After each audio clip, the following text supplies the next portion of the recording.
നമസ്കാരം, news prime മലയാളത്തിലേക്ക് സ്വാഗതം. ഓപ്പറേഷൻ സിന്ദൂർ എന്ന സൈനിക നടപടി അത് അത്യന്തം വിജയകരമാണ് എന്ന് ഇന്ത്യ അവകാശപ്പെടുമ്പോൾ അതുമായി ബന്ധപ്പെട്ട കാര്യത്തിൽ കൃത്യമായൊരു ക്ലാരിഫിക്കേഷൻ അത് കേന്ദ്ര സർക്കാർ പാർലമെന്റിൽ നടത്തേണ്ടത് ആവശ്യമാണ് എന്നുള്ളത് മാത്രമാണ് പ്രതിപക്ഷ നേതാവായ രാഹുൽ ഗാന്ധി ചോദിച്ചത്. ഇന്ത്യ ഉപയോഗിച്ചിരുന്ന ഫൈറ്റർ ജെറ്റ്സുമായി ബന്ധപ്പെട്ട വിഷയങ്ങൾ ഉൾപ്പെടെ അദ്ദേഹം ചോദിക്കുന്നത് യഥാർത്ഥ സമയത്താണ്. ഒരുപക്ഷെ യുദ്ധമുഖത്ത് നിൽക്കുന്ന സമയത്ത് പോലും അദ്ദേഹം അത്തരത്തിൽ ഒരു കാര്യവും ചോദിക്കാതെ പ്രധാനമന്ത്രിക്ക് നിരുപാധികം പിന്തുണ കൊടുത്തുകൊണ്ട് അദ്ദേഹത്തിൻ്റെ ഓഫീസിലേക്ക് ചെല്ലാൻ കാണിച്ച ആ മനസ്സാണ് ഈ രാജ്യത്ത് പ്രതിപക്ഷ നേതാവെന്നല്ല ഏതൊരു പൗരനും കാണിക്കേണ്ട കടമ മാത്രമാണ് രാഹുൽ ഗാന്ധി ചെയ്തത് എന്ന് അതിനുശേഷം മാധ്യമപ്രവർത്തകരോട് പറയുകയും ചെയ്തു. എന്നാൽ പഹൽഗാം ഭീകരാക്രമണത്തിന് കൃത്യമായ മറുപടി കൊടുക്കുമ്പോഴും അവിടെ ജാതി തിരിഞ്ഞുള്ള ആക്രമണം യോഗി സർക്കാർ നടത്തിയിരുന്നു എന്നുള്ള പരാമർശം നേരത്തെ തന്നെ മുതിർന്ന സുപ്രീം കോടതി അഭിഭാഷകനായ കപിൽ സിബൽ ആരോപിച്ചതാണ്. അദ്ദേഹം സമാജ്വാദി പാർട്ടിയുടെ രാജ്യസഭാ അംഗം കൂടിയാണ്. ഇവിടെയാണ് രാഹുൽ ഗാന്ധിയെ ഒറ്റതിരിഞ്ഞ് ആക്രമിക്കാൻ വലിയ തോതിലുള്ള ശ്രമം നടത്തിയത്. BJP നേതാക്കൾ പറഞ്ഞത്, പ്രത്യേകിച്ചും IT സെല്ലിൻ്റെ തലവനായ അമിത് മാളവിയ പറഞ്ഞത്, രാഹുൽ ഗാന്ധി ഒരു രാജ്യദ്രോഹിയാണെന്നും ഇയാളെ നാട് കടത്തണമെന്നും ഇയാൾ ഈ രാജ്യത്തിൻ്റെ അഖണ്ഡതയ്ക്കും ഈ രാജ്യത്തിൻ്റെ സുരക്ഷയ്ക്കും വേണ്ടി പ്രവർത്തിക്കുന്ന വ്യക്തിയല്ല. നേരത്തെ അമിത്ഷാ പറഞ്ഞതുപോലെ ഇന്ത്യയുടെ സുരക്ഷയ്ക്ക് ഭീഷണിയാണ് എന്ന തരത്തിൽ വീണ്ടും വീണ്ടും അങ്ങനെയുള്ളൊരു ഗീബൽസ്യൻ തന്ത്രമാണ് BJP പ്രയോഗിച്ചുകൊണ്ടിരുന്നത്. എന്നാൽ ഏറ്റവും ഒടുവിൽ ഡിഫൻസിൻ്റെ ചീഫും അതുപോലെ തന്നെ കരസേനയുടെ മേധാവിയും ഈ വാർത്തകളെ എല്ലാം തന്നെ സ്ഥിരീകരിക്കുന്ന സാഹചര്യമാണ് വ്യക്തമായി പറഞ്ഞത്.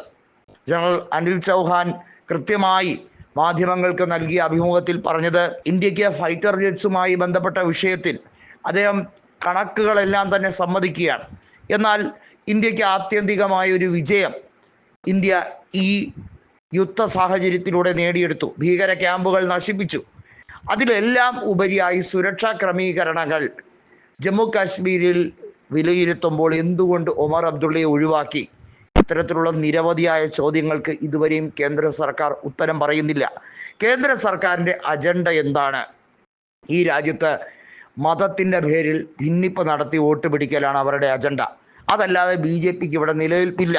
BJP എന്നാൽ ഈ രാജ്യത്തെ ഹിന്ദു രാഷ്ട്രമാക്കി മാറ്റാൻ ശ്രമിക്കുന്ന ഒരു വർഗീയ സംഘടന മാത്രമാണ് എന്നുള്ളത് രാഹുൽ ഗാന്ധി പറഞ്ഞതാണ് പലർക്കും പൊള്ളിയത്, പലർക്കും ബുദ്ധിമുട്ടായത്.